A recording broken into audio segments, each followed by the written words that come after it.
This stream is brought to you by Final One Standing at William Hill. Game week 3 has passed and I picked Manchester United to beat Burnley, and they did by the skin of their teeth in the last gasp minute winner from Bruno Fernandes. I cracked a little smile, I can't lie, that I'm still involved in the game. So if you did win, if you are through, then for the 500k prize, keep thinking, keep those brains ticking, because we will reconvene next week and finalize our picks together. If you lost or you drew, which most likely means you've picked Manchester City to beat Brighton, or you picked Tottenham to beat Bournemouth, even potentially Nottingham Forest to beat West Ham, and none of that actually happened, fortunately, there is still another new game you can play, 200k jackpot prize, and it is still 18 and over, UK and Ireland only.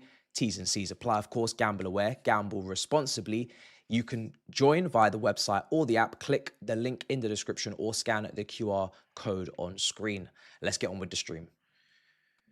Yo, people, welcome back to another stream.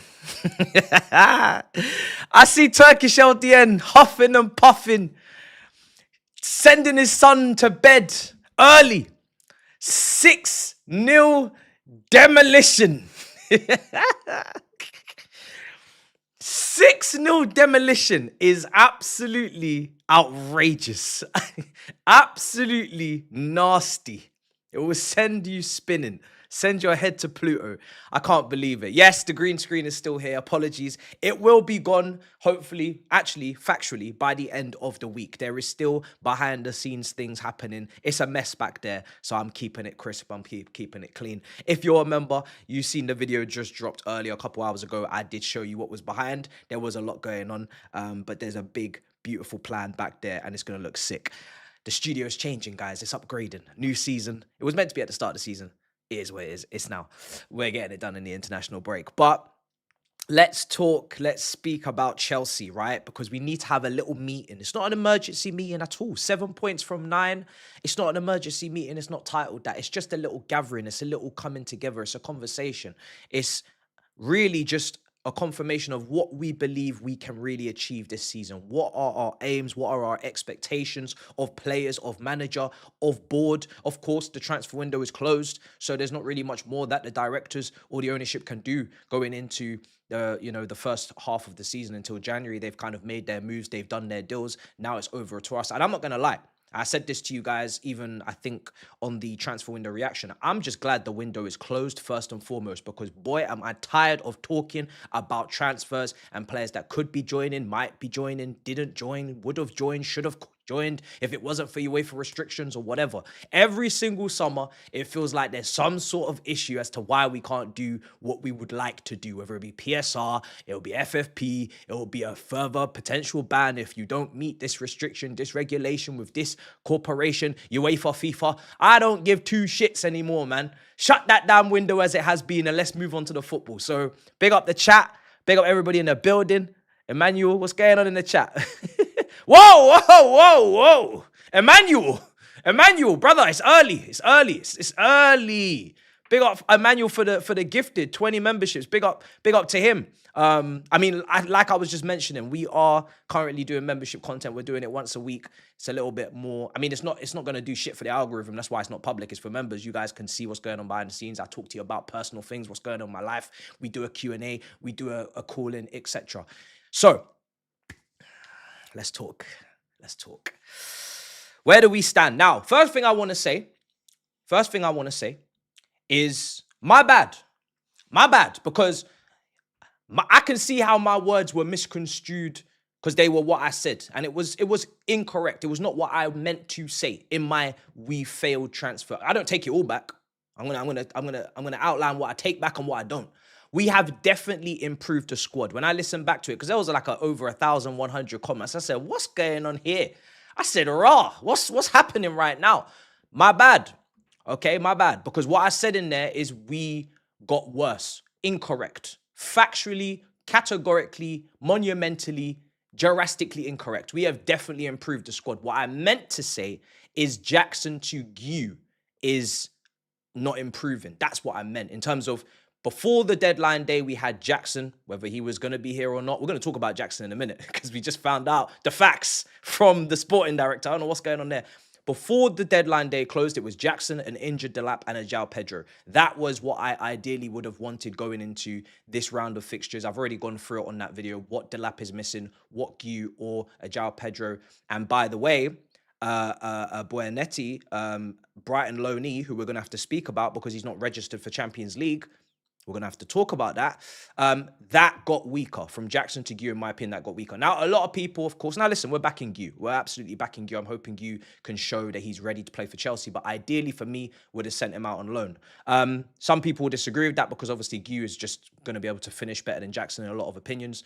And that's where we just have to agree to disagree. But the reason why I went down the route I went down is purely because I feel like the way it ended was not Chelsea. It was not the level that we should be aspiring to get closer to our rivals and even surpass them. Now, we're still going to war. Absolutely, we're still going to war. Make no mistake, we're still ready to go to war. We may die on that field. We may be shot in that head with no body armor, no helmet, but we will go to war regardless, because for me, this season is about stepping out of the trenches and going into the title race and moving forward and going into new pastures new. This is uncharted territory for this ownership and really for the club in the last, 4 or 5 years? You know, we haven't won the title since 2017. So, you know, it's a while now since we've actually been at the top end. I think we got to be involved. We got to be in the mix.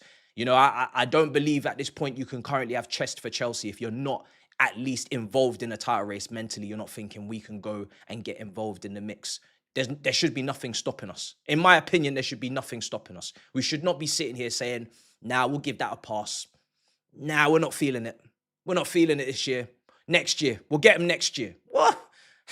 Brother, how many more years? We're nearly at a decade. Obviously, that's 2 different ownerships. That's a lot of context, but we're not getting any younger, chat. I'm the oldest in the squad. There's grey hairs. I'm getting them plucked out immediately as they rise from their ruins. But there are grey hairs arriving on the top of my scalp, in my beard. I ain't got all day, chat. I don't even know if I'll be here next year. I'll be real. We ain't got time for this shit. We've got to be in the mix. How many years can we beg? How many years can we plead? How many years can we ask others to help us in regards to Arsenal Football Club? It cannot go on. It's embarrassing that we have to keep asking for favours. It's embarrassing. Are you not embarrassed? Are you not embarrassed? I'm embarrassed. I'm embarrassed, chat. I'm very embarrassed. Year after year, Man City, can you do something for me? Liverpool, can you do something for me? Can you please give me discount? 10%, 15% off. No more. No more. How about Chelsea? How about Chelsea just take control of the situation? How about Chelsea get involved? That's my aspiration. That's my aim. Now, I did learn a lot. From this transfer window, right? It started strong. Like I said, I feel like the physical level of this team has improved, and we have got to start looking at the strengths first of all, because I don't want to start this on a negative, right? João Pedro, guys, is starting this Premier League Chelsea tenure like he's wearing that 20, like he's Cole Palmer. That's the kind of form he's starting with, like big season, player of the year, going for the golden boot, talking the great talk, Brazilian national team, leading the line at the World Cup, Esteval's father. Remember when we was talking about Esteval? It would be good if there was an extra couple Brazilians in there. I would have added a Rodrigo in there as well just to get the quartet, but an Andre Santos, a João Pedro, and it would have been a Rodrigo for me just to give Esteval that extra comfort, that extra ease into the Chelsea, into the Cobham, into the country, into the culture. João Pedro. This is what changes lives, João Pedro. We've been speaking about strikers since Diego Costa. And by the way, João Pedro's got to do it for the whole season. He's got to be consistent. But I am extremely gassed. I'm extremely hyped on this guy right now. The way he started, we all knew he was technically solid, didn't we? We all knew that he was technically secure. We all knew he was a good footballer. But me, I thought he was just going to be a squad player. I have no qualms, no queries about saying. I thought this guy was just going to be a squad player. I thought, okay, it's an Nkunku replacement. He'll play in between the lines. Sometimes he'll play with Palmer. Sometimes he'll be on the bench. Sometimes this guy, because obviously Delap got the number 9. I thought Jackson was staying. This guy is not only a striker. This guy is a 10. This guy is an 8. This guy is an extra 6. This guy is winning tackles. This guy's getting headers clear in the box. This guy's clearing the ball off the line. This guy's scoring. This guy's assisting. This guy's creating. This guy's linking. He should have really taken the penalty. I'm not going to lie. Should have taken the penalty. Obviously, Enzo Fernandez put it away, so it's not a problem. But I was kind of surprised not to see him take the penalty. We all know he can take the penalties. I feel like this signing, this is where you got to give definitely credit to the directors. This is when it goes very right. They don't all go like this. A lot of people say, oh, but Cole Palmer, so why do you doubt this? Why do you doubt that? Well, if we had only Cole Palmer's coming through the door for the 1 point whatever billion outgoings, not net, outgoings, then none of us would be here. In fact, we would be title favourites if they were all Cole Palmers. But the reality is they're not. A lot of them, some of them are not. So they're here, they're everywhere on loan. We will assess them, we will see. Some of them are lost in the wilderness. Some of them are Datro Fofanas we cannot find. And some of them we have sold quickly and moved on. But João Pedro is looking like that guy. And that's where the risk is the reward. We signed a player that I didn't have on my list. A lot of people didn't have on their list. There was Gyökeres's, there was Victor Osimhen's, there was Ekitike's, there was others. João Pedro was this guy at Brighton, didn't put up stupid statistics, very good footballer. Is he a striker? Is he a 10? Is he a second striker? Can we really rely on him? We don't know. But the guy, he's come in with a crazy, brilliant mentality. He's already one of my favourites. My favourites are just the best. I'll be real. My favourites are just the best players. If you deliver for me, you're my favourite. That's how it works. So having him and keeping him fit, like I said in that video, is absolutely critical, chat. Absolutely critical. He can change lives. He can really change lives because we're getting everything that Jackson could do and we're getting much more. Much more. Obviously, he's not he's not the guy that kind of him and Delap are different. You know, I don't really expect João Pedro, even though he can run in behind, I'm not expecting João Pedro to be this battering ram, to be this kind of Didier Drogba. Like, that's just not him. I don't see him as that type of striker. But he's still physical enough. You know, he's still physical. He's not getting bullied. So he is just a beautifully well-rounded footballer, and that's a brilliant signing. That's a 10-10 signing because it's a great fee. It caught everybody off guard. He's in sync with the team already. He's doing fantastically. If he carries that on, that turns out to be a 10-10. That's a brilliant signing. Let me go through the chat before we carry on. So he's the reason why I have chest. He's the reason we can go to war. He's the reason we speak with a little bit of vim. If not for him, there's other good players that came in. Esteval, so excited, but he's a kid. We have to be careful. He's an incredibly talented kid. He's a kid that's going up in estimations every day. He's a kid that looks like he might be our best winger within the first 6 months. But he's still a kid, so I got to look after him. I told you that I'm looking after the kid. Hato, I'm very happy with that. Delap, 30 million, very happy with that. But João Pedro is the needle mover. That's the word for it, isn't it? The needle. He's moving the needle. He's moving the needle, chat. Assad says, get rid of both Enzo, play Santos, we are serious. One thing I'm clocking with Enzo, right? Enzo, now I've never really changed up on Enzo in terms of quality, but if you don't deliver it, I think it was his second season, I was saying, listen, I can defend you until the cows come home, but you got to deliver. From what I can see, whenever Enzo is not fully fit, whether or not he's not had on a big enough preseason, whether he's not got into his gears, whether he's not at his level from a fitness, athleticism standpoint that he needs to be at to perform, to play to the level that we saw last season for the majority of it, which I thought was a top 3, top 4 Chelsea player. I think it was Caicedo. I think it was Cucurella.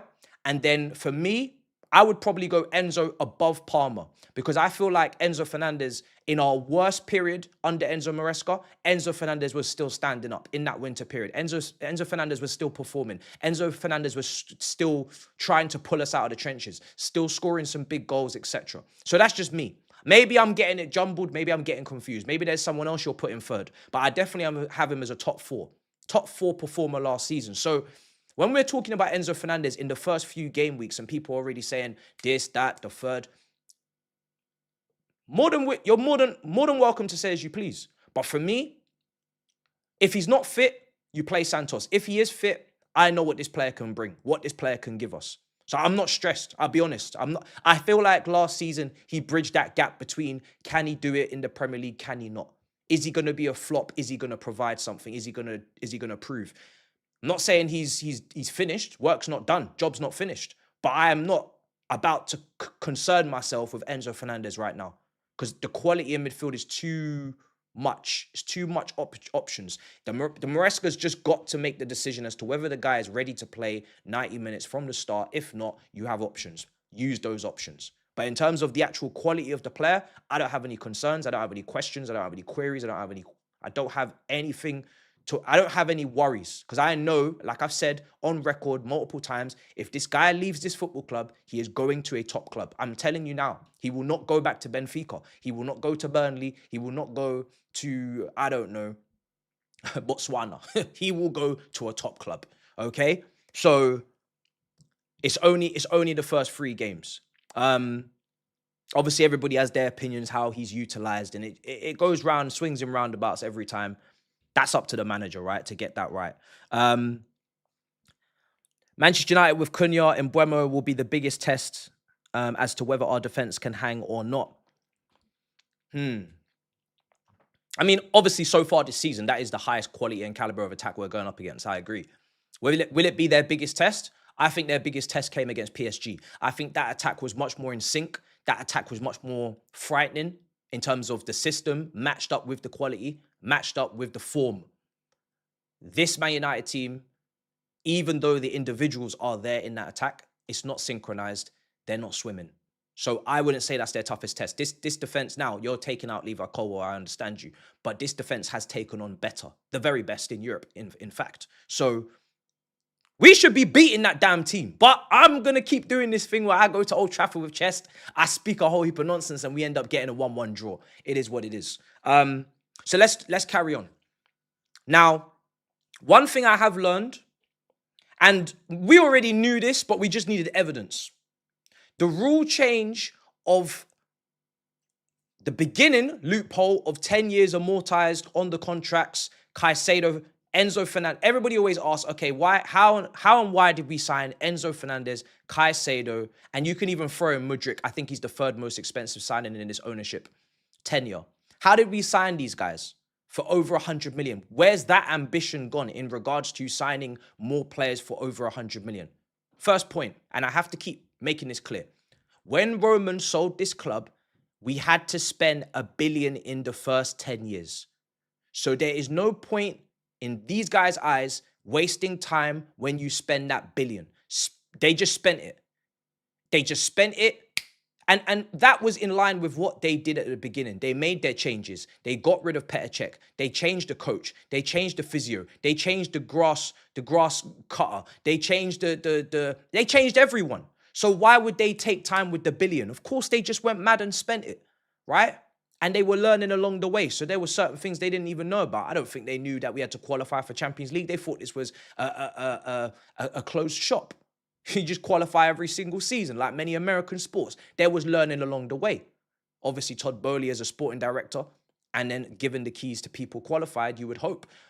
So that first billion spent was always going to have to be struck off the record because it had to be spent. Could have been spent over 10 years. They decided to spend it in 2 or 3. The other thing is the loophole closed.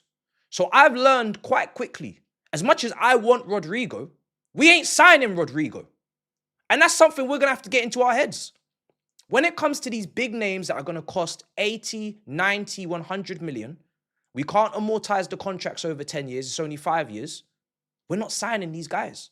Every signing this summer, you go look at the price range, it's all fluctuating between that 40 to 55 million. That's the kind of range they like. They like that. It's comfortable for them because they can amortize it, 10 million a year, right? And then what was Caicedo? 115, Enzo 105 over 10 years, 10 million a year. But also because if it doesn't work out, they can sell them. You can't sell a brother for 100 million if it doesn't work out after spending 100. That's something that they're clocking onto. So there's certain caliber of players with the wages, with the transfer fees, we're not signing. Is that down to ambition? Is it down to the stadium? Is it down to restrictions with UEFA? Is it down to this? There will always be a reason. I don't even know if the UEFA restrictions is ending this summer, just gone. I don't know if it's next summer as well. Someone, I was reading up, next summer there'll still be some UEFA restrictions. So we don't know how many we have to sell, from what list, to buy who from this. I don't know. We'll get to that bridge when we come to it. But There's a cap, there's a limit to what we can do in terms of spend, in terms of wages, etc. Because that's our model, that's how we run, that's how we operate. So now all becomes risk. It becomes risk. You're signing someone and there's a risk. And I have to put this very politely. Just because I tell you it's a risk, you don't have to lie and pretend it's not. It is a risk to sign Garnacho. It is a risk to sign Gittins. I shouldn't have to say that, but I will if I have to. Because you know that the turnover of players at this football club is high and it is quick and it happens fast. And like I said, after the honeymoon period, when it all settles down week to week, you've probably got about 18 months to 2 years to get it together before you're already in the bomb squad. Because now we've seen players, now not all of them, some of them weren't signed by these directors like a Madueke, maybe a Christopher Vavell, but some of them was signed by these directors. They've already flipped them. They've already moved them on. So we have to get very comfortable. Unfortunately, I was saying at the start of this window, I just want 3-4 players. You heard me. And I said it last summer as well. Guys, I just want 3-4 players. Them days are done. We're not signing 3-4 players. We're signing 5, 6, 7, 8. That's what we're doing.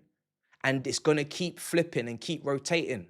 Yeah, it's going to keep going round and round and round and round. Now, credit to us. And this is not really credit because this is how you should operate. But it's just a good confirmation as we get to know these people more and more that they are operating like this. We are yet to sell a player that we highly rate. We are yet to sell a player that they've signed and that is starting and is performing and is flourishing, and they have not sold those players. They did not sell Andre Santos. They did not even sell Chalobah this summer. They didn't try to sell, any of the top guys, top performers.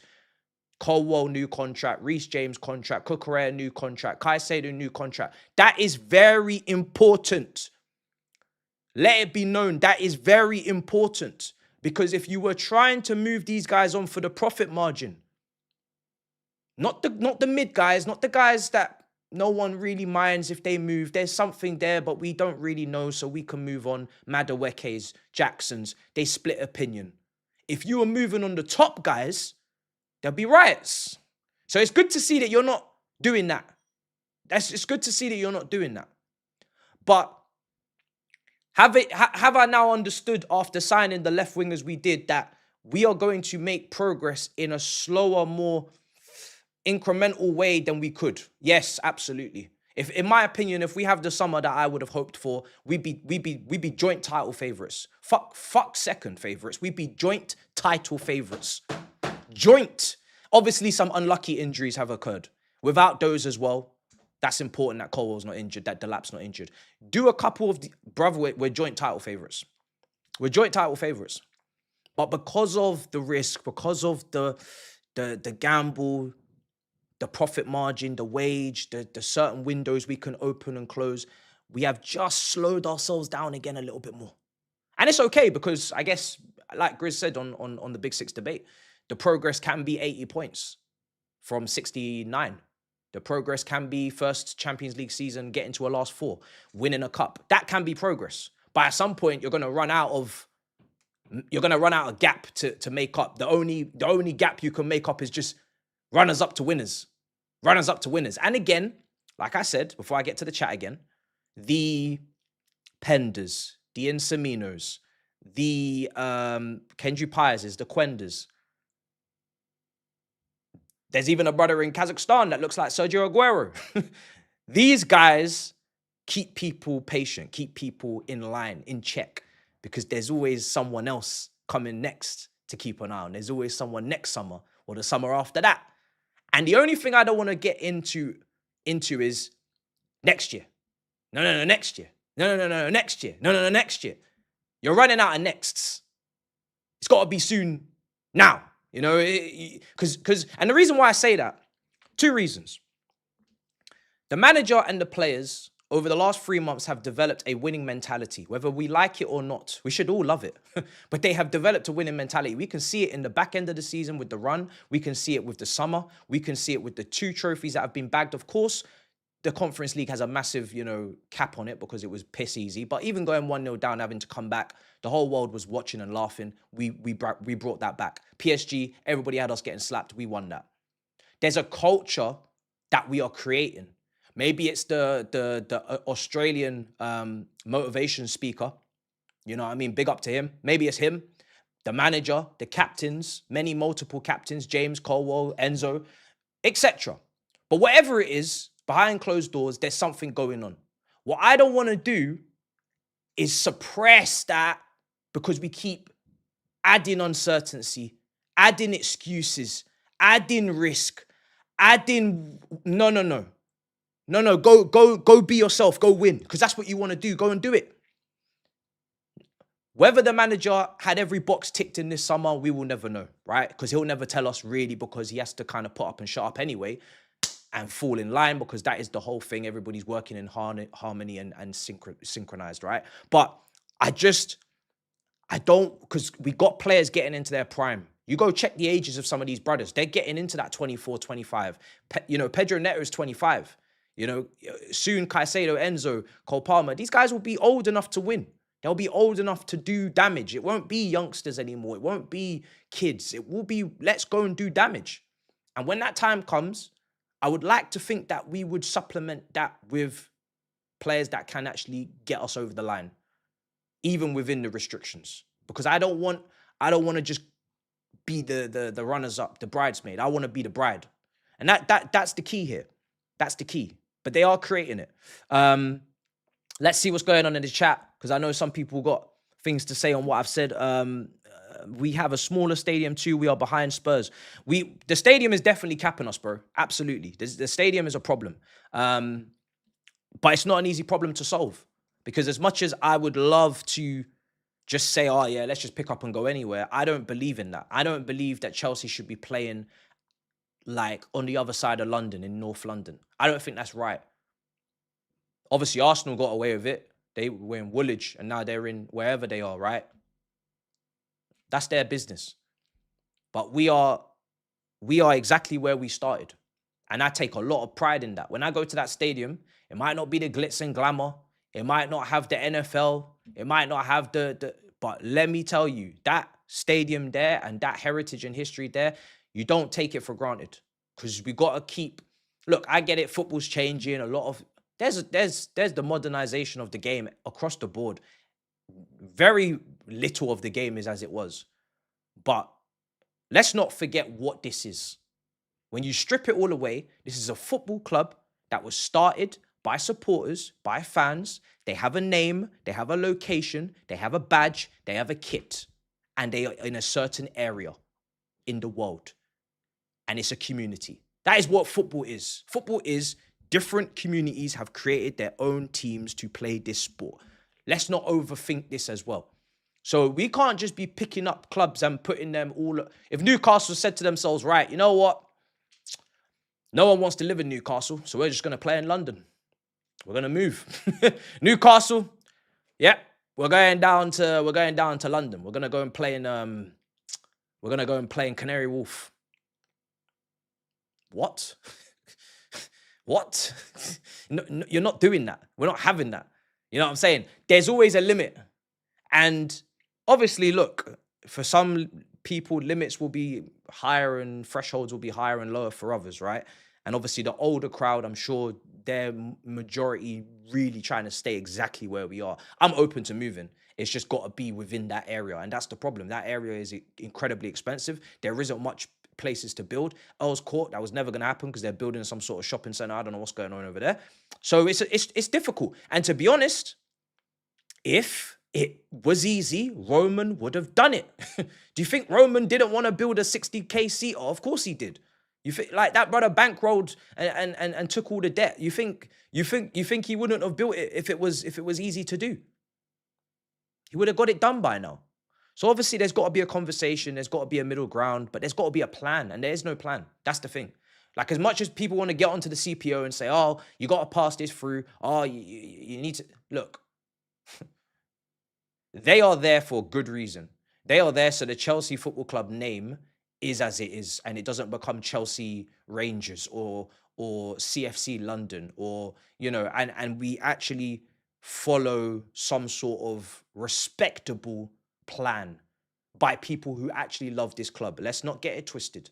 And this is another point I'm going to make. The people that are running the club are employed, or they are custodian. They are custodians. They are temporary. The fans are permanent. So when I'm saying Chelsea didn't treat Jackson the way I would like to see players who have provided quality to a degree, some sort of quality and contribution to the club in the last 2 years, and they are not treated the way I would like them to be treated just from our perspective of how we should go about things. That is not me digging out the entire history of Chelsea Football Club since 1905. That is me going and saying the people that are running Chelsea in terms of they are at the moment the face of it. They are running the club. Their individual, kind of practices and their decision making, they are doing that on behalf of Chelsea. I don't agree with those people.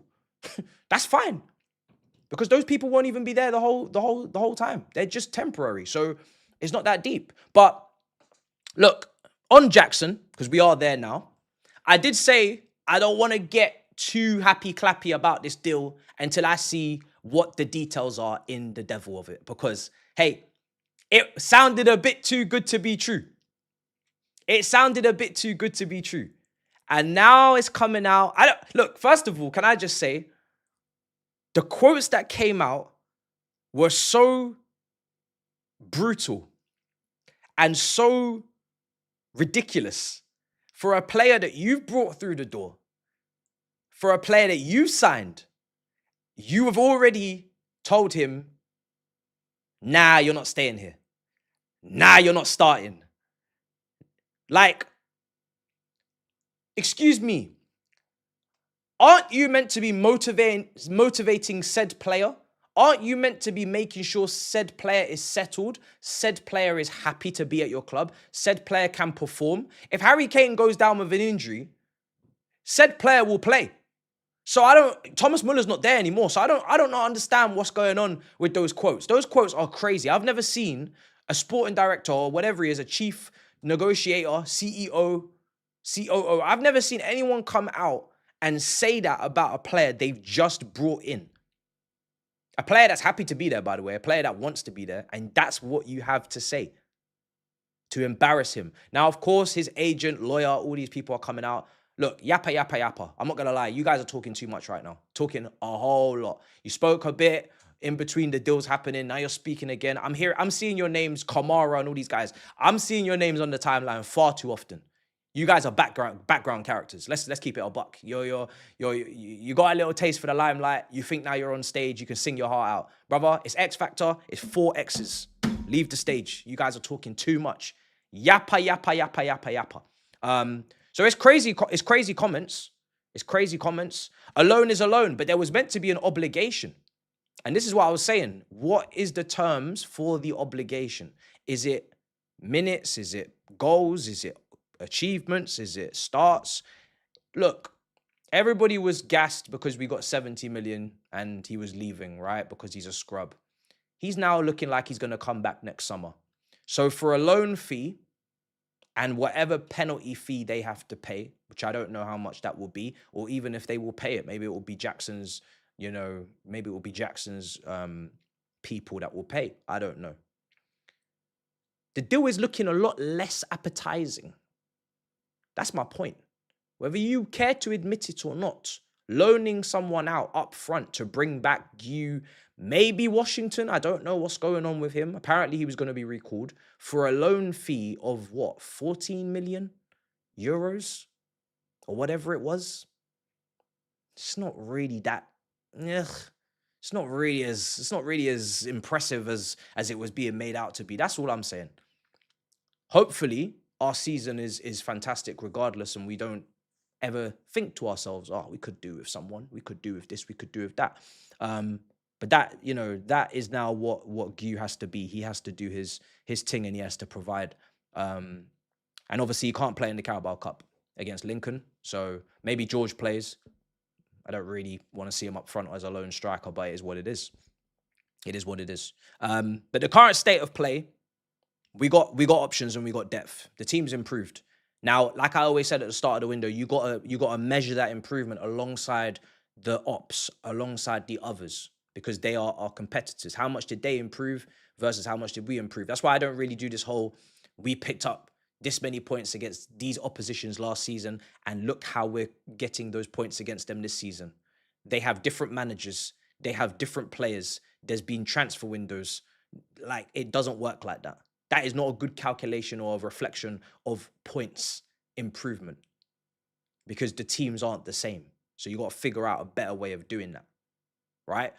But everybody up there has made their squad stronger to different degrees and different levels. We just have to see how we kind of fare over the long term, when we're at our best, we're one of the best. When we're at our best, we're one of the best, as we've shown in a one-off against PSG. But it's over that long 38 games. And we've seen great Chelsea teams with far more experience and a lot more kind of people in their prime, so to speak, struggle in the Premier League over 38 games. Like, Chelsea have never dominated in this league, like truly dominated. All of our titles, apart from the first with Jose, the back-to-back, they've all been sporadic, or we've always lost out on the final day, but we've never dominated. So it's really difficult to do. And I know that is the end goal for a lot of us in this kind of model, is we're building for the long haul. We're going the long term. We're going to dominate. But just getting that one over the line, that is the challenge. That's the hardest part. Just getting that one through the door, that first Premier League. Because it's nearly 10 years without one, guys. Nearly 10 years. It ain't easy. That Premier League is 90 points. Minimum. You have to have it in your head. You're going for 90 points. Do I think our team right now is capable of 90 points? I don't think so. That's why I had us predicted second. And to be honest, I'm fluctuating with third. I'm fluctuating between 2 and 3. If I'm honestly placing us, it's between 2 and 3. I think it will be close between the top 4. I think Liverpool are still the favourites, but I'm fluctuating between whether we'll finish second or third. I think we can finish in the top 3. I definitely think we can finish ahead of Man City if they're going to continue to have the problems they have. And then it's between us and Arsenal. I think it's kind of very close. It depends on so many other factors. Who's taking other competitions seriously, etc. It's difficult. It's difficult. Conte, and this is the context we need to put on the Conte season, because I see in the chat you're saying it. The Conte season, we played 1 game a week. That's what people never remember to say when we talk about that last title. So if we're talking about winning a title in 4 comps, we ain't done that since 2015 under Jose Mourinho. 2015 under Jose Mourinho was the last time we won the Premier League. That's 10 years ago, by the way, whilst we were playing Champions League football at the same time. Do not underestimate playing Champions League football at the same time as playing Premier League football. It is not the same thing as what we saw in past seasons. It is a completely different ball game. So, and there's a longer format now. There's more games, as you can see. So that Conte season was fantastic, but that 1 game a week was a big help. And that was also a title-winning team with a couple of additions like N'Golo Kante, who wasn't there for the other title under Jose. That team should never have finished 10th under Jose and then go back to first. That wasn't a representation of the quality of that team. A team with Fabregas, Costa, Hazard, Matic should never finish 10th. Courtois, Cahill, Luiz. They should never finish. I don't think, actually, maybe Luiz wasn't in that team. Should never finish 10th. Aspilicueta, never. So that team, that team was already a Champions League level team when Conte came in. It was just about winning it again. But 1 game a week. I personally think, look, like I said, we go to war. So you go for that Premier League now. And that's why I'm so emotional about the games, about winning. I'm always emotional about us winning, but I know the margins are so fine. So these games here, they're all winnable. Like the first 3 games, we know we can get 9 out of 9. So when we don't, I leave the table like, it's not gonna be the be all and end all, absolutely not. But I just want every point. Every point means everything. You know what I'm saying? If I can smell 3 points, why am I taking 1? Get me the 3 points. And I feel like we could really be 9 out of 9, but we're not. And that's just the facts. But we could really be 9 out of 9 right now. Estevao had a couple chances. Andres Santos. I want that 9 out of 9. We didn't get it. I remember last season saying I want 7 wins from the first 7. You guys remember I got clipped up on DR. People say, he's got really negative these days. No, I came into this thing on a propaganda. I called Lukaku R9. I am the guy that was doing the skits on Twitter, chatting the whole heap of nonsense. I am always ready to move mad. But I have to also tell the truth. I said I want 7 wins from 7. And they cooked me. That's what always happens. But unfortunately, realism is a bitch. I said the first 7 games are winnable. My club can win all 7. I know they can. We didn't do it. I know we can go to Old Trafford and win. We don't do it.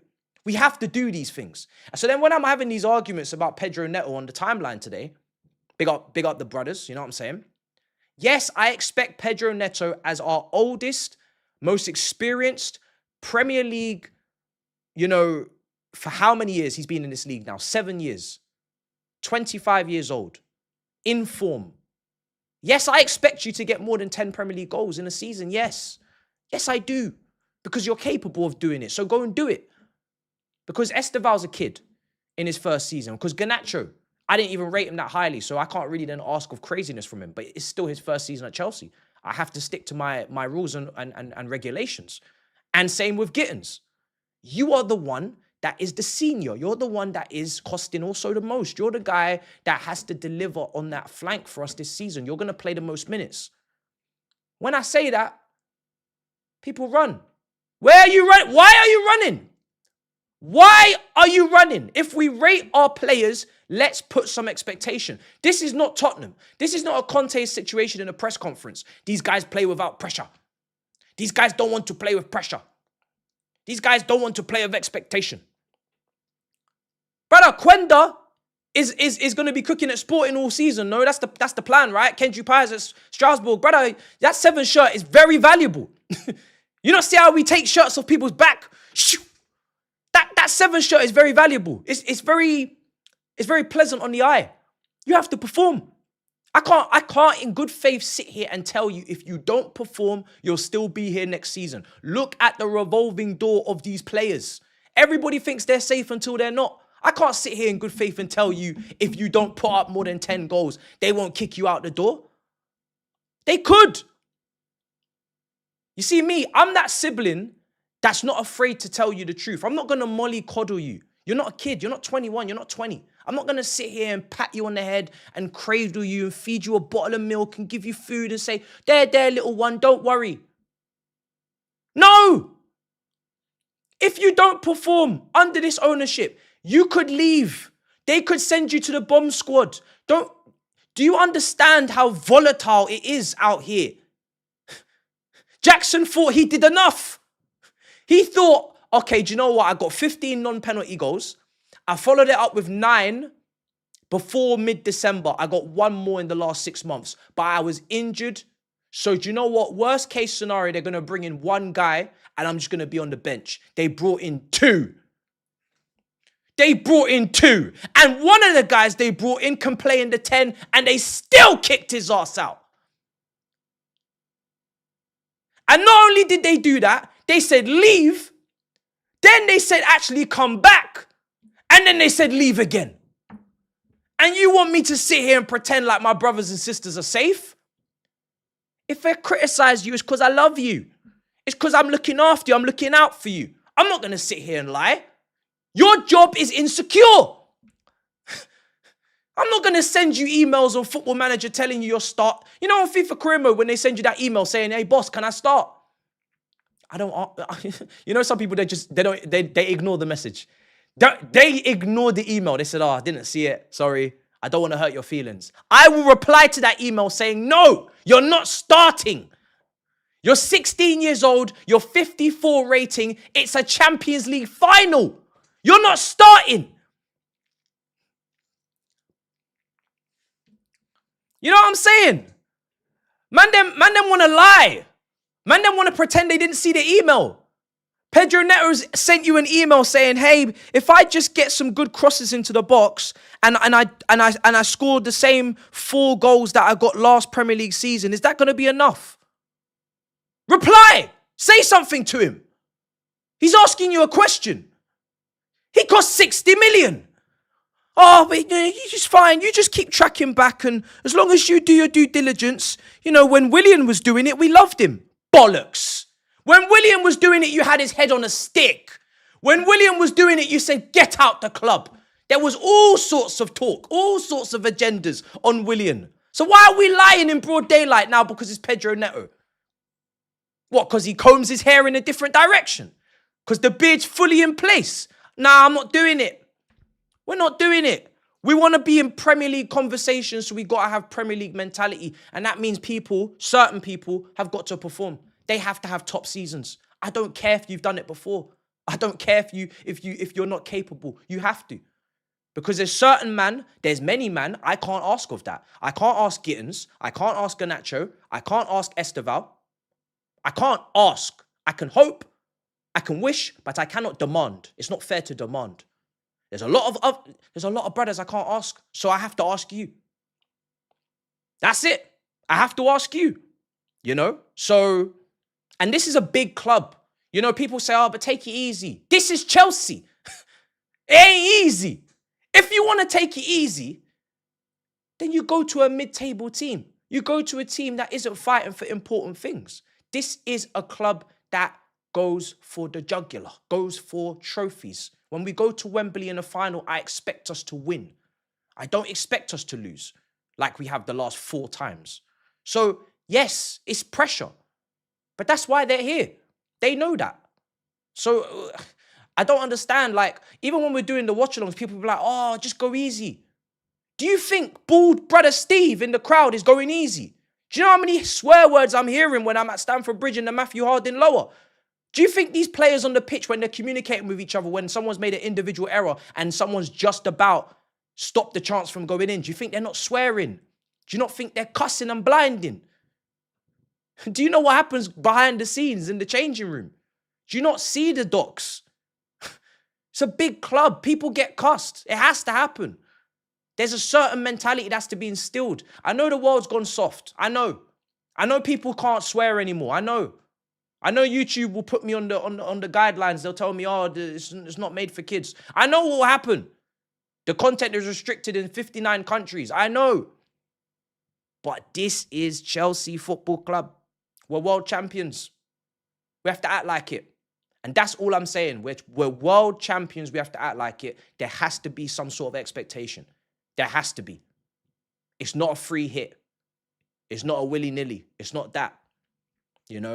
If you do struggle with pressure, if it does become too hot in the kitchen, the Arsenal Football Club transfer is waiting for you.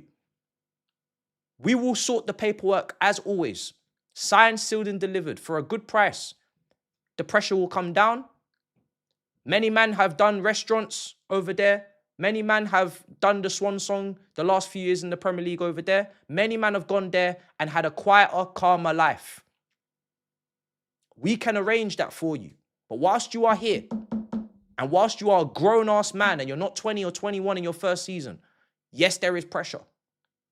More than you can believe. Let's see what's going on in the chat. Facts, I don't know why our fans are suddenly acting like Arsenal fans. Brother, look, I get it. The older or the longer this goes on, this is what I'm saying. The longer this goes on, the more appetite for the majors, your taste buds. If you don't eat a certain level of food for a while, you don't know what to say when it arrives. It may never come again. You got to keep those taste buds tingling. You got to keep, replenishing. It has to happen.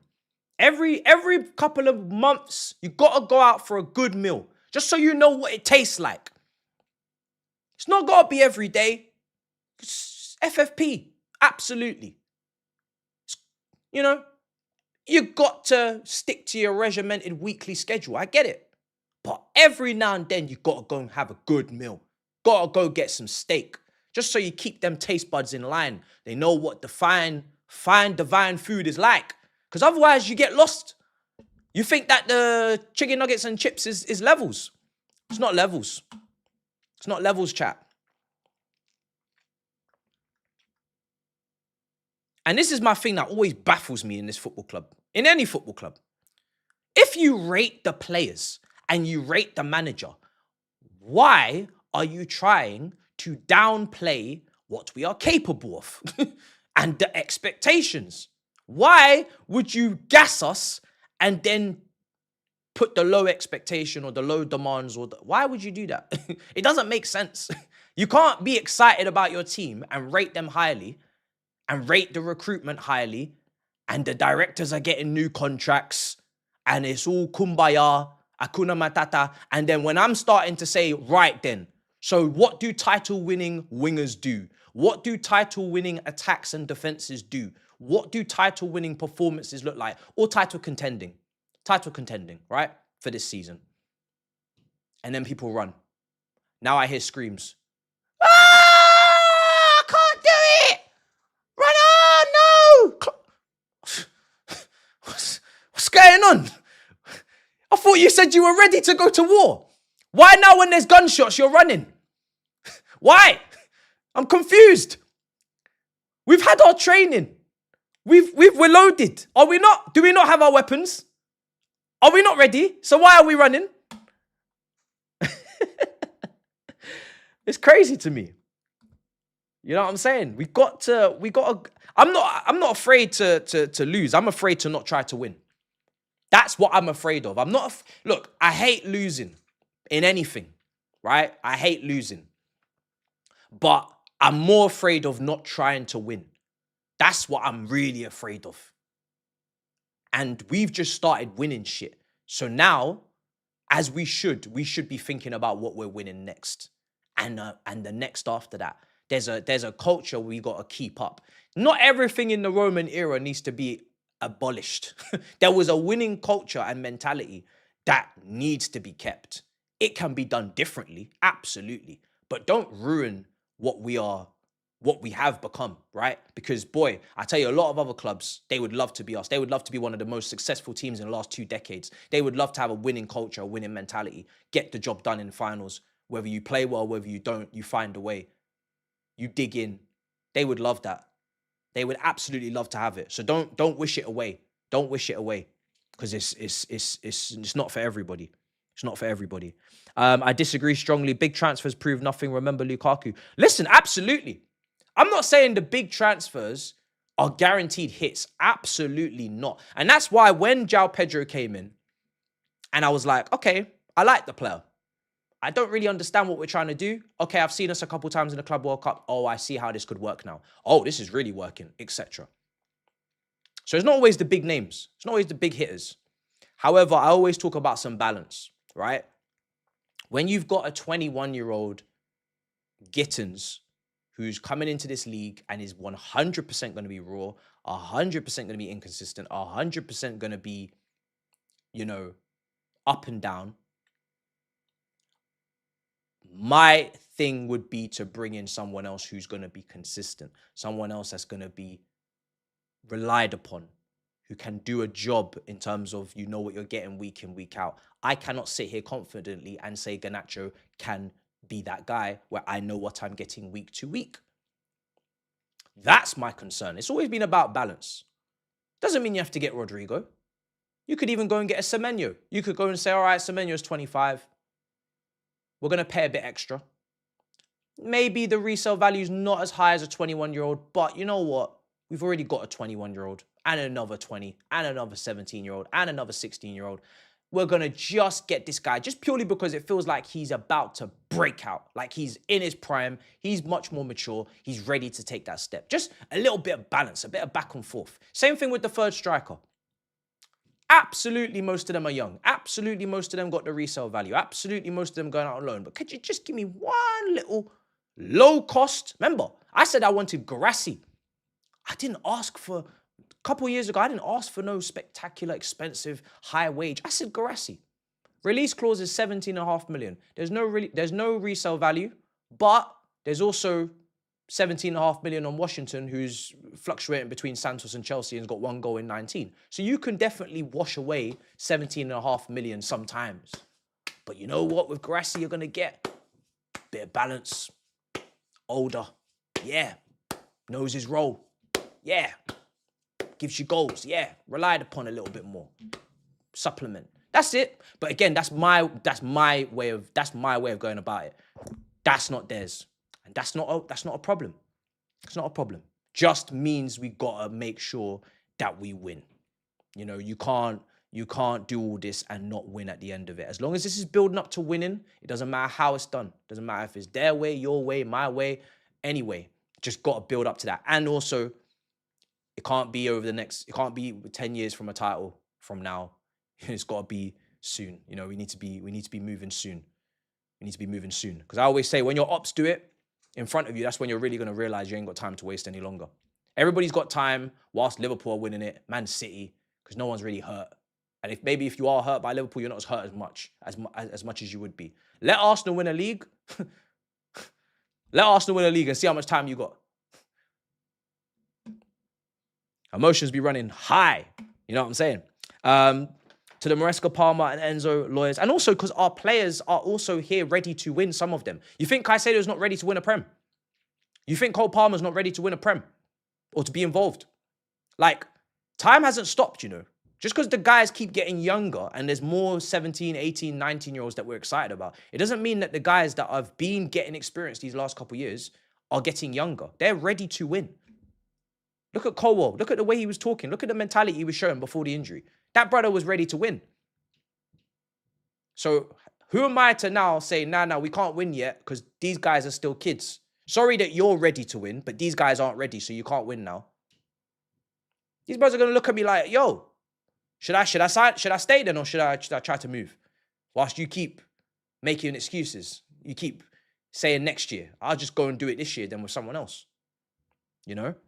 So for me, it's like we gotta watch our key players. Our key players are ready to win. Our key players are ready to win. And if they don't get that help or they don't get enough help, but they keep falling short, I would not be able to begrudge them from thinking, oh, I gotta move.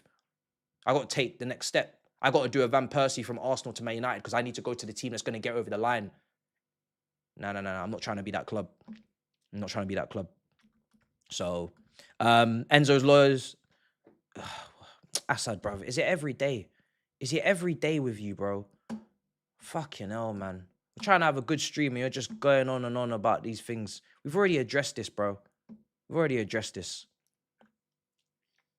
Never scream like that again. Don't read chat. Oh, brother. All right, cool. So we've kind of spoken about that. So yeah, look, the window is the window.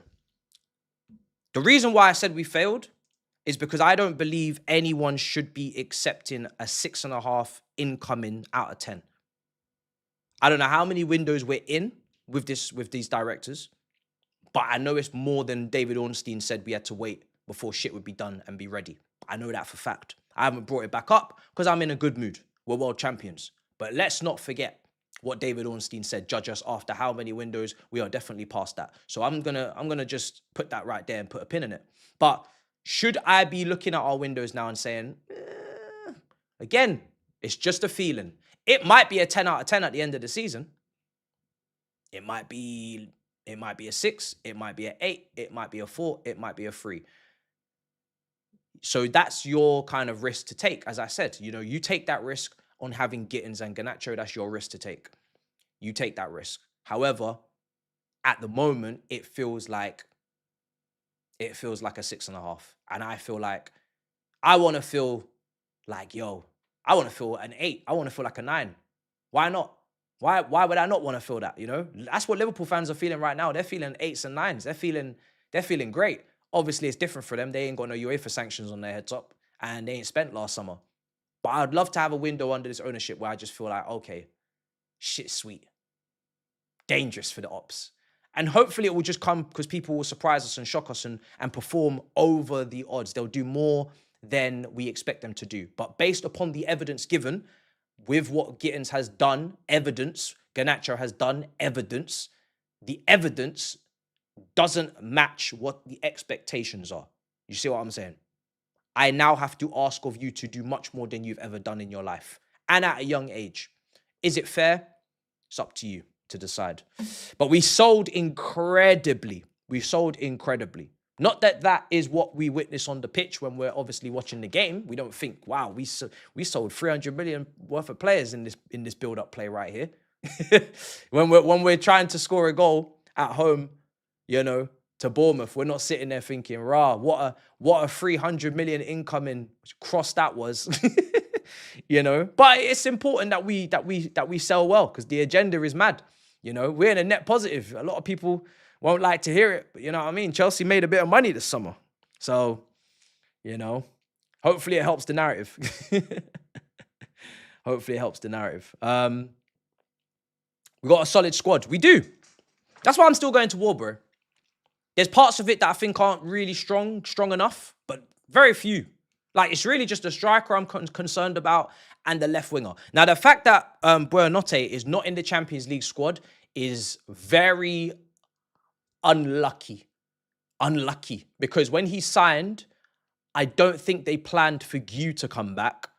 And then now he's been registered because, of course, we only have him as an option after João Pedro. George has been registered, who was meant to leave to go to Fulham. And it didn't happen.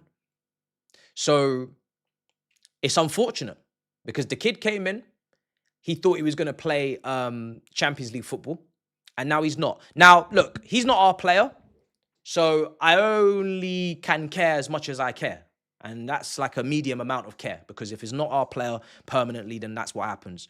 But the only thing I will say is temper your expectations a little bit on how important he will be. Not because of his quality, not because of his potential, not because of the little drips and drops we've seen of him at Brighton and at Leicester, etc., because of politics. Let me remind you about football politics. Because when Andre Santos, who's now in the Brazilian national team, is on loan at Nottingham Forest, and people are saying, the kid's not even that good. Why is he rated?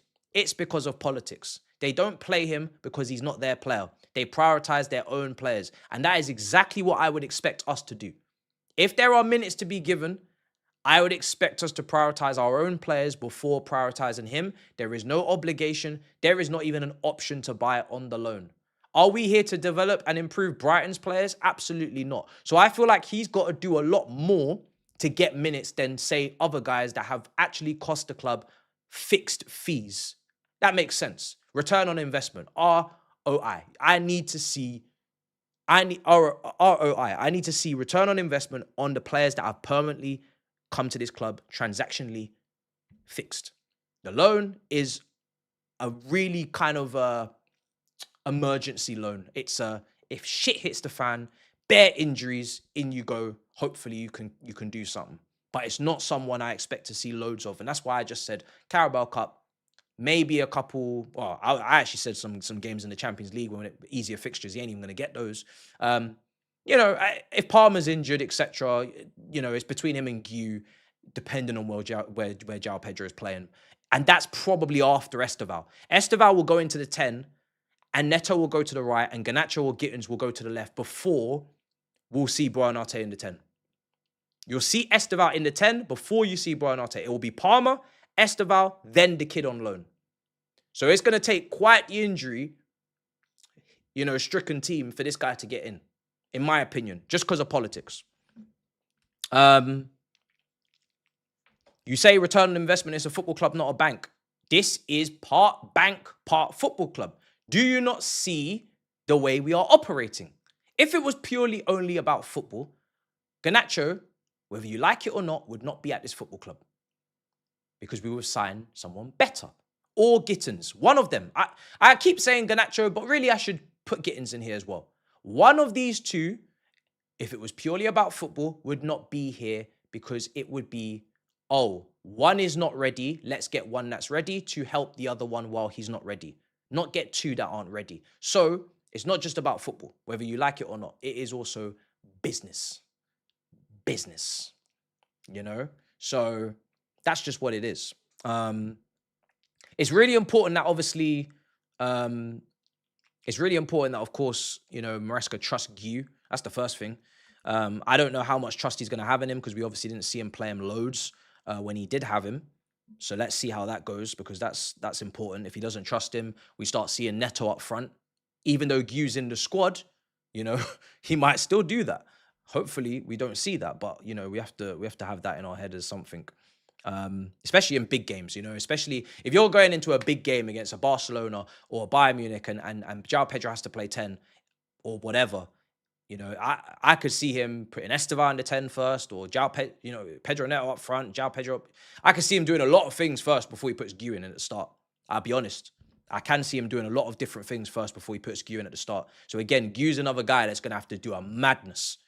He's going to have to do a madness to get Maresca to start him in big games, or to start him in Premier League games, because he's not done that much. I think he's got like 3 games in the Premier League last season. And it's not like Jackson was firing, you know, loads. So let's see what's going on in the chat. Let's see. So that's where we're at. I mean, I think expectations, realistic expectations, I always say points over the kind of positions. And the reason I say that is because it's much easier to track progress on points than on position. I feel like position can be skewed. Ollie's second place is not the same as Klopp's. You know? So for me, if we hit like 80 points after getting 69, with the context of being in Champions League and not Conference League, that is progression. Supplemented by a cup. You win at Wembley for the first time in this kind of era, under this ownership, with this group of players. You get that monkey off your back with all those back-to-back defeats. You've lost to Arsenal, you've lost to Liverpool, you've lost to Leicester. You know, get all of that out the way. You win at Wembley. Even Man City we lost to, right? And Champions League is Champions League. Obviously, I believe we can get a 3rd star.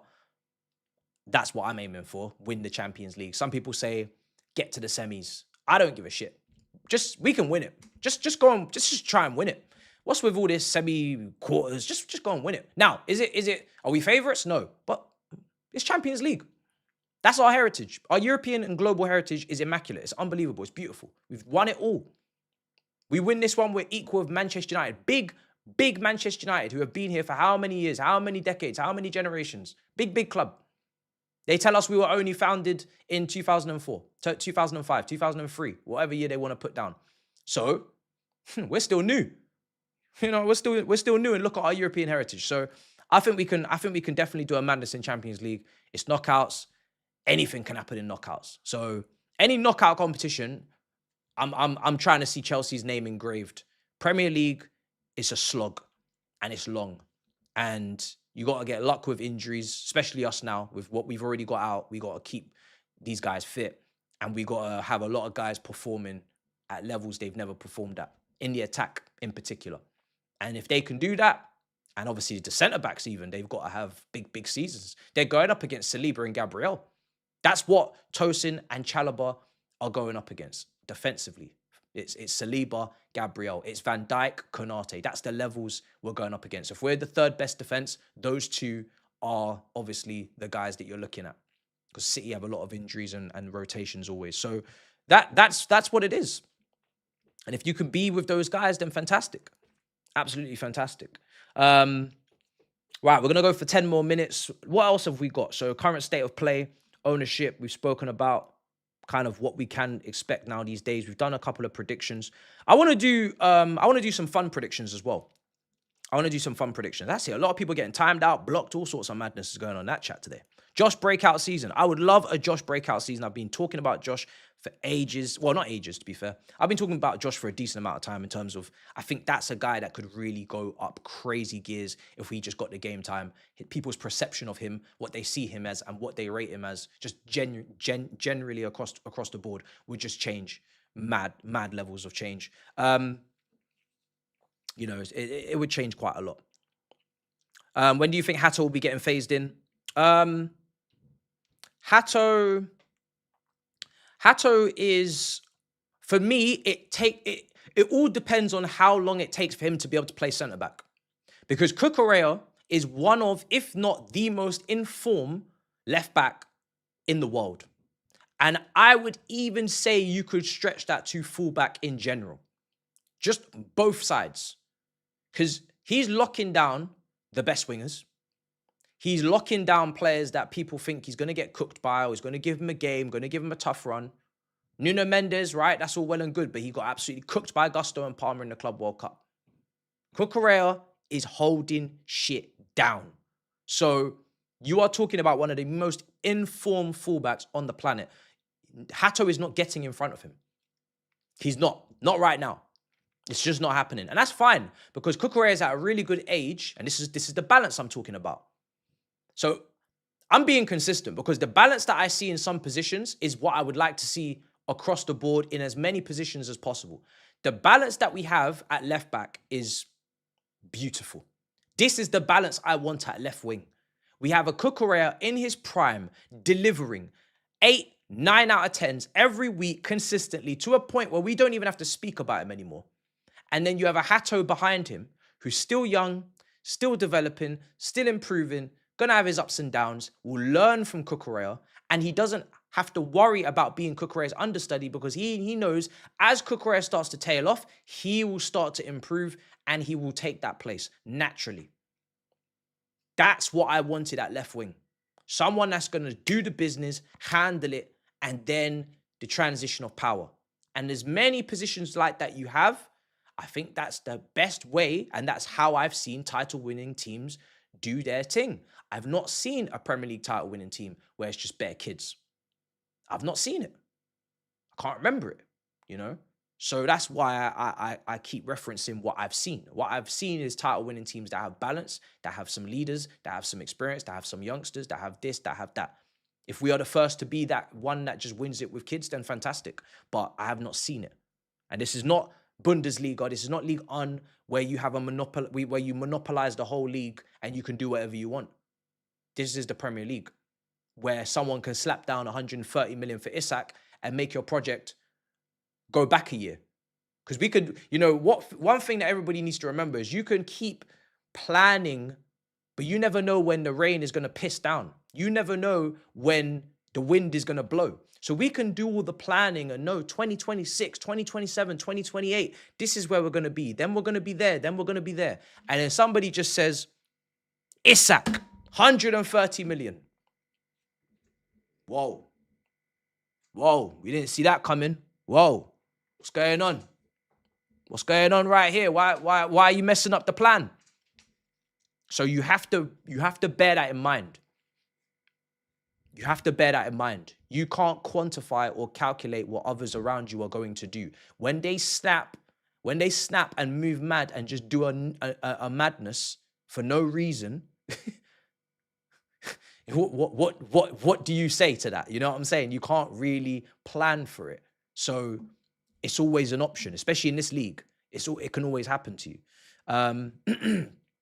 Hato too small. Look, I don't know, because when people talk about Hato being too small, I look at this as a back three. I see Aspilicueta playing a back three in a title-winning team. I don't think everybody in that back three has got to be giants. I think 2 out of the 3 have got to be aerially dominant, and that third one that goes between centre-back and left-back or full-back can be on the shorter side. But I think Hato in the air should, as he gets older, fill out, be more dominant, you know? He's quite aggressive in his nature anyway. So I don't want to make any conclusions or any kind of things about Hato aerially, because he's, 19? You know, no surprise he's not going to be necessarily dominating on 60% aerial duels plus. There's a lot of ways you can make up for it, right? But yeah, for me, the quicker that he learns to be able to play at left side centre back in Levi Colwell's position, or not Levi Colwell's position, because Levi Colwell is more of a central centre back, but as a wide defender, I think the better, because then he's going to be able to get more games. Being positionally versatile is going to help you get more games. Because if you're only going to be understudy to Cucurella, you're only going to play when he needs a rest, because that brother is in form, you know? You're asking for him to slip up, and that's going to take a long time. But yeah, he's young. I said it when he came in. He's an exciting talent. There's loads of upside. I'm happy that we have that, because we already have experience at left side. We already have that. So we don't need another experienced defender. We can get a young defender. Loads of upside. He's got to read the game. He's got to learn how to control the aggression. He's got to learn when to step in, touch tight, leave gaps in behind. You know, he can't get exposed. All these things, it's going to take time. When Rudiger came in, Rudiger was a mess. I remember Rudiger having some shockers, some absolute shockers. Even Cucurella is having some shockers as well. And then they slowly turn their lives around and everything's beautiful. So when you get these aggressive centre-backs, and especially when they're young, you have to make peace with the fact that they're going to make a lot of big errors, potentially. He might not, but just mentally prepare for errors because it's going to happen. You know, you can't be an aggressive young centre-back really and not make any errors. It's not really going to happen. You know, any young defender is going to make errors, to be honest. Thiago Silva wasn't the tallest, one of the greatest of all time. Yeah, I haven't compared his height to Hato's, but obviously Thiago Silva wasn't the tallest at all. And he is literally insane. Like, complete defender. Unbelievable player. So, yeah, I don't want to make any sort of hasty judgments on him early, because I think this is a slow burner. As a defender, you really should peak late 20s, early 30s, you know? So that means Hato's got a lot of time ahead of him, you know? For me, Rudiger, you say he was fine. For me, Rudiger didn't really start to play to the level that he needed to play at until probably Sarri season. I think that was his second season. I think he came in... Wait.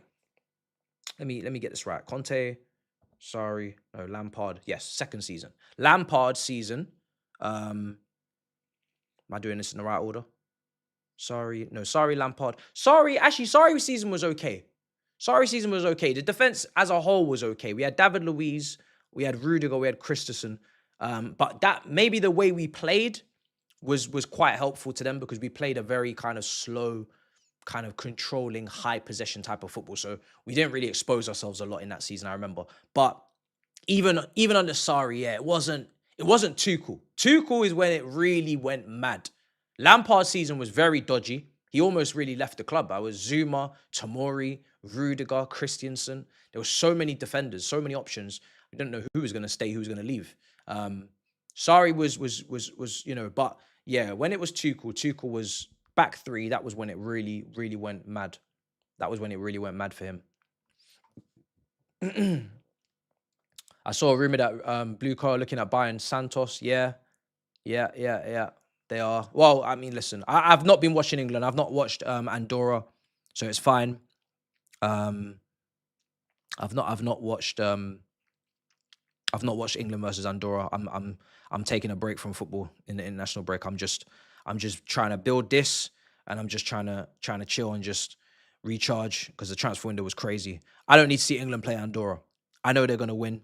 I know it's not necessarily going to be pretty, but it doesn't matter. I don't care. Look, when it comes to England and Tuchel, we will start judging at the World Cup, and we need to win the World Cup. When he came in, I said, we're winning the World Cup. That is Tommy T. That is the knockout manager, man. We are not here to please the masses. We're not here to play the beautiful game. We are here to win. Win is win. Winning mentality. I don't care what's going on in these friendlies. Andorra, Slovakia, Serbia, I don't care. I genuinely, I don't care. Because it doesn't matter. England always win in these qualifiers. They sometimes win well. They sometimes win badly. They always win. And it really has no correlation to how they do at this tournament. Sometimes when they're doing great in the qualifiers, they go to the tournament to get knocked out in the group stage. Then they're playing badly in the qualifiers, they go far in the tournament. The qualifiers are of such a low level. Every time England have qualifiers, they're always against all the scrubs. They're not even going up against good teams. They're always playing scrubs. So it doesn't matter how they play, if they play, who they play, when they play, why they play. It doesn't matter, because they're going to the World Cup. They just are. So it's like, I don't know if the players are really that arsed. I don't know if the players are trying to save themselves and play at a lower intensity so they don't get injured. I don't know. I don't know what's going on. I don't know what's going on. And frankly, I don't care. When that tournament kicks off, we go to war. That is it. And until then, we chill. All right, cool. Let's go through the chat before we wrap. It's been a really good stream, man. I just wanted to clarify on everything, because I feel like that video confused a lot of people, which is fair, because I didn't put my sentences exactly how I would like them to be in terms of some things. But I feel like I said, we've improved the team. Delap, Pedro, Delap when he's fit, Pedro is better than the striker options we had last season. Gu, Nkuku, Jackson. Now it's Gu. So Gu for Gu, Delap for what? Nkunku, because he's second choice, both of them, and Jackson for Pedro. That's improvement across the board because Delap is a better striker than Nkunku because Nkunku was never a striker. And then he was always out of position, right? Gu is Gu and Pedro is better than Jackson. The left-back situation, we now have a left-back behind Cucurella. So that's just guaranteed improvement. We didn't even have one for the last 6 months. We now have a backup for Caicedo. That's an improvement. You know, left wing, I don't know. Some people really rated Mudryk. Some people really, obviously, Sancho is Sancho. So the guys, so I don't think the left wing's really done anything too mad. Just because Mudryk is not suspended, or Mudryk is suspended, we now have we have 2 left wingers. We have Mudryk, maybe with Gittins. You could say Gittins is Mudryk's replacement.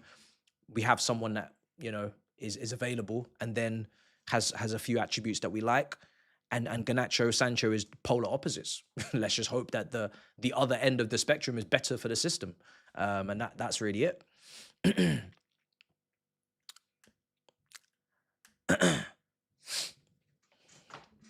Big up. Yeah, but you're going to have to get blocked because you're spam. Love. Oh, we're back doing that now, yeah, with the spam. Fairs. We're back. I thought we moved on from all of that. I thought we made it out of the hood. But obviously YouTube wanna bring us back down to the dark days of spam with these fake accounts. I'm just gonna customize the thing.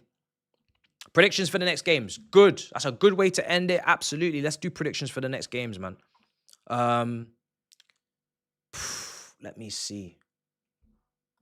Hold on a second. Who have we got? We've got Brentford away and we've got Man United away. That's literally as far. I've not thought any further than that. That's as far as my brain has thought. So, Brentford away is a win.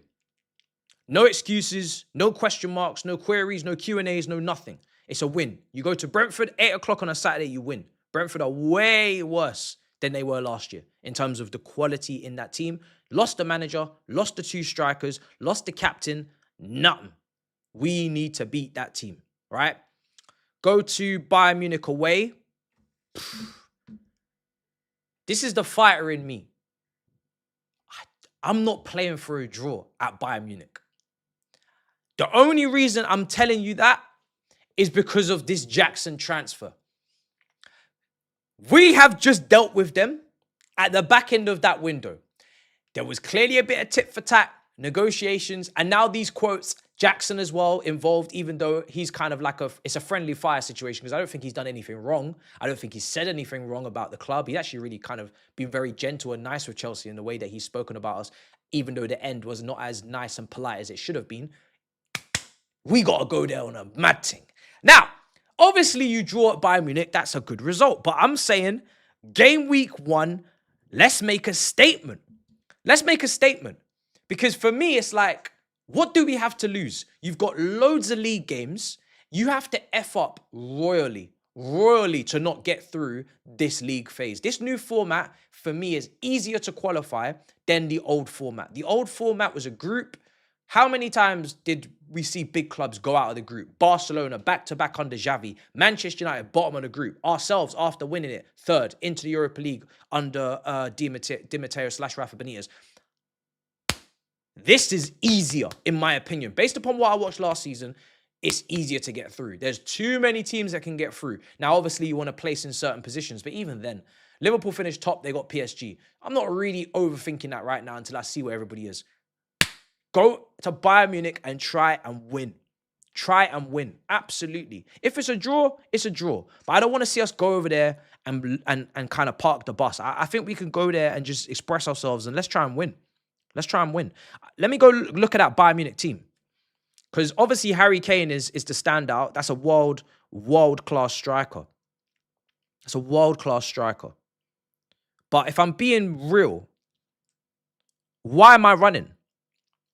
Right? Elise. You know how much I rate Elise. Elise is a world-class winger. Either understand it or find out the hard way. Elise is a world-class winger. He is a world-class winger. He could play for Real Madrid. He could walk into pretty much nearly every single team in this country, apart from maybe Arsenal with Saka and maybe Liverpool with Salah. Guess who Liverpool would love to replace Salah with? Elise. Absolutely. walks into Chelsea's team, walks into Man City's team, walks into Tottenham's team, walks into Manchester United's team, even though the system don't really suit him. But if it did, he walks. He walks. So he's world class. And he had a world-class season. 20 goals, 20 assists. I don't care what league that is. That's a world-class season. That's a top season. He's going to be at the World Cup with France. He's a top player. Rest of this team, am I afraid of Upamecano? Am I afraid of Jonathan Tah? Am I afraid of 40-year-old Manuel Neuer? Am I afraid of Goretzka? Am I afraid of Gnabry? No, no, no, no, no. I'm not afraid. Listen, Diaz is a really good player. We've spoken with Diaz on multiple occasions. Reece James plays over there. That's Reece James's lane. So I'm afraid to remind you, when Reece James rocks up, we don't fear anybody. You can jinky majinky as much as you like. We don't run when Reece James is at right back. And he has to be at Bayern Munich away. I don't care about rest and rotation, looking after. He has to play that game. Padlock. So, listen. Cucurella versus Elise. It's going to be a lot of fun. Reece James versus Diaz. Our centre-backs versus Harry Kane. That is, right? That's the big one. The rest of the thing, I'm afraid I'm not scared. I'm afraid I'm not afraid. I'm afraid I'm not afraid. We have to go toe-to-toe with these teams. Absolutely. Look at Caicedo. He walks into that. Look at our midfield options if Lavia's back fit. Look at João Pedro, the way he's playing. Look at Cole Palmer when he's back fit. Look at the fullbacks. We have to be in here. Yes. Yes, we have to be in here. We are Chelsea. When we go in Europe, we represent this nation and we represent this great British Isles in the way that it needs to be represented. We do not go to these places and disgrace ourselves. You know, these guys, these pretenders that have been in this competition whilst we've been on maternity leave because of all the kids we've been bringing in, right? They have been learning and disgracing and doing all sorts, Newcastles and leaving the group bottom and whatnot, group of death. I'm not here for that. So I'm going to Bayern Munich with full chest. Absolutely. What was the next fixture? Man United away. That's a tough week. I will say that's a tough week. Man United away after Bayern Munich away is a tough week. But welcome to being a big club. Welcome to, you know, if you're really young and you haven't seen Chelsea at the top end because you've just been really following the last few years and you've just seen us in the doldrums and the ditches and the trenches. Welcome to what Chelsea is meant to be about. Yeah, we go to Bayern Munich and then we follow up with Old Trafford. That's what we do. That's a big week. Then it's Lincoln away. I don't want to be seeing no Manchester United, Grimsby nonsense over there. Should be dispatching of them accordingly. Brighton at home, got to win that. So, all right, let's just be realistic. Let's just be respectful, right? You beat Brentford. Let's say you draw with Bayern. You go to Old Trafford. I'm sorry, you got to win. You go to Lincoln, you win. Brighton, you win. Benfica, you win. Liverpool at home. Okay, we'll discuss. So, right, that is the next 1, 2, 3, 4, 5 games. 6. I want 5 wins. 5 wins. 5 wins next 6 games. They'll start laughing at me and crying. I said I'm going to war. That Old Trafford trip, I need my 3 points. I'm afraid I can. If that manager is still in that dugout, last time we went there, it was, the manager is new. It's Van Nistelrooy, the legend. He's coming and we don't know what he's about. If that Ruben Amorim is still in, if he's still in that dugout when we arrive, I'm going to need my 3 points. You're not about to mess around with Grimsby, Burnley, and then when it comes to us, you want to play games. I need my 3 points. And again, it's about giving the points to people that are serious. When you're on some foolishness, the 3 points are not as valuable to you. So don't be standing in our way. Don't be difficult. Don't be egotistical and main character mode. Give it over. Give it over. Politely. Hand it over. Because you're not on serious things. So for me, I need that 3 points. We never win there. I know we don't. But records are there to be broken. Records are there to be broken. I've said that last 3 years on the trot. And I'm going to keep saying it until it's done. So, look, I'm sure there'll be unexpected results. I'm sure there'll be things that happen that I didn't say, I didn't predict. But if I'm talking about the quality of us, our aspirations, and the opposition, I would like 5 wins from those 6. 4 wins, 2 draws, worst case. If you want me to be really realistic and sensible, 4 wins, 2 draws, worst case. You draw 1 Premier League game, you draw 1 Champions League game, you win your other Champions League game, you win your other Premier League, you win your Carabao Cup. If you want me, now anything less, and I'm afraid I'm not content. I'm not content with anything less. 6 games, 4 wins, 2 draws. That is it. That is the worst case. I'm not trying to cop an L in that run, really. I'm not really trying to cop an L in that run. Because I want statements. Absolutely. Flexing Buemo with a brace. All right, listen, we're going to wrap up. I need to have a word with YouTube because they seem to be slacking again. I don't know why they're allowing all these bots to come in here and mash up the chat once again. Clearly, I'm going to have to start making some moves. I'm going to have to start making some moves in the back end. I'm going to have to do something about that. This is not on YouTube. It's not levels. All right, listen, this has been a great stream. As always, it's been a pleasure. And listen, when I tell you, Brentford away, we go again. Let's go and put 10 points on the board out of 12. Then we go to Old Trafford after Bayern, of course. And Lord have mercy. That's all I have to say is Lord have mercy. We have to go there. I love it if we beat them. I love it. All right, cool. We've done our thing. Big up. Next week, we'll be back. If you haven't watched, if you haven't seen, because the algorithm's just taken the absolute sweet piss, then we have put out a Chelsea YouTubers summer transfer draft. That was the last video, and it was a very fun video. So it's not even just about Chelsea, even though it's all the Chelsea YouTubers.